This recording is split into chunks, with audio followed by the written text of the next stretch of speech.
This video contains all of the information needed for downloading, installing, and configuring AccountLinx on a new computer.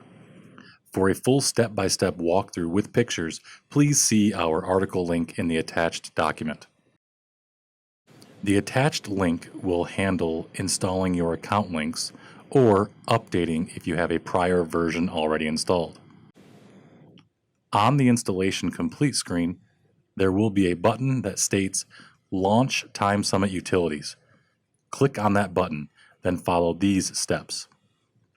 Once the Time Summit Utilities load, click the Database Settings option on the left, and then use the server, user ID, password, and database information below to copy and paste into the fields as labeled.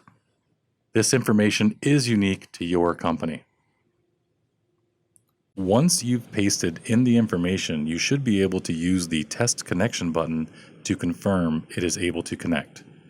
If it fails, try adding quotation marks around the password and it should work.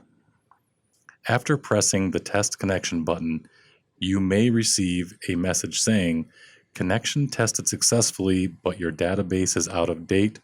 Please see the status window for further information." This message can be ignored. After successfully testing, click the Save button. Then you can close the Time Summit Utility screen and AccountLinx should now open and connect fine. If this is a brand new installation of AccountLinx, when you first open it, you may be presented with a red text option to Select Exporter near the top left-hand corner of the program. Simply click Select Exporter and choose the accounting package you use from the list. All of your other settings are stored in the database, so you shouldn't need to adjust anything else. Please keep in mind that if you have any other computers with AccountLinx and SyncLinx currently installed on them, you will want to use the same installation file to update those computers to ensure that they are on the same version. Thank you for choosing ExactTime. If you have further questions or require any additional support, please reach out to our award-winning technical support team.